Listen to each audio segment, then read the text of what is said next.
कार्तिक महात्म्य। कार्तिक मास की कथा अध्याय 1 पढ़ें या सुने। मैं सिमरूं माता शारदा, बैठे जीवा आए। कार्तिक मास की कथा लिखे कमल हर्षाय। नैमिषारण्य तीर्थ में श्री सूत जी ने 88,000 सनकादिक ऋषियों से कहा, अब मैं आपको कार्तिक मास की कथा विस्तार पूर्वक सुनाता हूँ, जिसका श्रवण करने से मनुष्य के सभी पाप नष्ट हो जाते हैं और अंत समय में वैकुंठ धाम की प्राप्ति होती है। सूत जी ने कहा, श्री कृष्ण जी से अनुमति लेकर देवर्षि नारद के चले जाने के पश्चात सत्यभामा प्रसन्न होकर भगवान कृष्ण से बोली, हे प्रभु, मैं धन्य हुई, मेरा जन्म सफल हुआ। मुझे जैसे त्रिलोक सुंदरी के जन्म दाता भी धन्य है, जो आपकी 16,000 स्त्रियों के बीच में आपकी परम प्यारी पत्नी बनी। मैंने आपके साथ नारद जी को वह कल्प वृक्ष आदि पुरुष विधि पूर्वक दान में दिया, परंतु वही कल्प वृक्ष मेरे घर लहराया करता है। यह बात मृत्यु लोक में किसी स्त्री को ज्ञात नहीं है। हे त्रिलोकीनाथ, मैं आपसे कुछ पूछने की इच्छुक हूँ। आप मुझे कृपया कार्तिक महात्म्य की कथा विस्तार पूर्वक सुनाइए, जिसको सुनकर मेरा हित हो और जिसके करने से कल पर्यंत भी आप मुझसे विमुख ना हो। सूत जी आगे बोले, सत्यभामा के ऐसे वचन सुनकर श्री कृष्ण ने हंसते हुए सत्यभामा का हाथ पकड़ा और अपने सेवकों की वहीं रुकने के लिए कहकर विलास युक्त अपनी पत्नी को कल्प वृक्ष के नीचे ले गए। फिर हंस कर बोले, हे प्रिय, 16,000 रानियों में से तुम मुझे प्राणों के समान प्यारी हो। तुम्हारे लिए मैंने इंद्र एवं देवताओं से विरोध किया था।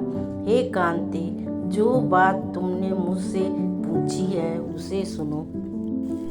एक दिन मैंने श्री कृष्ण तुम्हारी सत्यभामा इच्छा पूर्ति के लिए गरुड़ पर सवार होकर इंद्रलोक जाकर कल्प वृक्ष मांगा।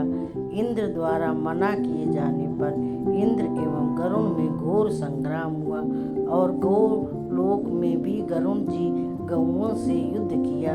गरुड़ की चोंच की चोट से उनके कान एवं पूंछ कटकर गिरने लगे, जिससे 3 वस्तुएं उत्पन्न हुई। कान से तंबाकू, पूंछ से गोभी और रक्त से मेंदी बनी। इन तीनों का प्रयोग करने वाले को मोक्ष नहीं मिलता। तब गौओं ने भी क्रोधित होकर गरुड़ पर वार किया, जिससे उनके 3 पंख टूट कर गिर गए। इनके पहले पंख से नीलकंठ, दूसरे से मोर और तीसरे से चकवा चकवी उत्पन्न हुए। हे प्रिय, ये तीनों का दर्शन करने मात्र से ही शुभ फल प्राप्त हो जाता है। यह सुनकर सत्यभामा ने कहा, हे प्रभु, कृपया मुझे मेरे पूर्व जन्म के विषय में बताइए कि मैंने पूर्व जन्म में कौन कौन से दान, व्रत व जप नहीं किए हैं। मेरा स्वभाव कैसा था, मेरे जन्मदाता कौन थे और मुझे मृत्यु लोक में जन्म क्यों लेना पड़ा।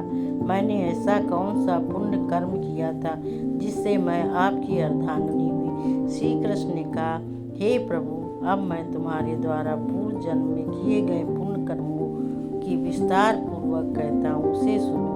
पूर्व समय में सतयुग के अंत में मायापुरी में अत्रि गोत्र में वेद वेदांत का ज्ञाता देव शर्मा नामक एक ब्राह्मण निवास करता था। वह प्रतिदिन अतिथियों की सेवा, हवन, सूर्य भगवान का पूजन किया करता था।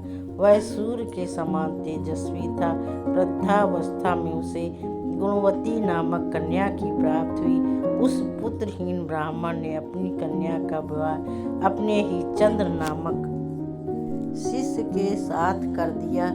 वह चंद्र को अपने पुत्र के समान मानता था और चंद्र भी उसे अपने पिता की भांति सम्मान देता था। एक दिन वे दोनों कुश व समिधा लेने के लिए जंगल में गए। जब वे हिमालय की तलहटी में भ्रमण कर रहे थे, तब उन्हें एक राक्षस आता हुआ दिखाई दिया। उस राक्षस को देखकर भय के कारण उनके अंग शिथिल हो गए और वे वहाँ से भागने में भी असमर्थ हो गए। तब उस काल के समान राक्षस ने उन दोनों को मार डाला। चूंकि वे धर्मात्मा थे, इसलिए मेरे पार्षद उन्हें मेरे वैकुंठ धाम में मेरे पास ले आए। उन दोनों द्वारा आजीवन सूर्य भगवान की पूजा किए जाने के कारण मैं दोनों पर अति प्रसन्न हुआ।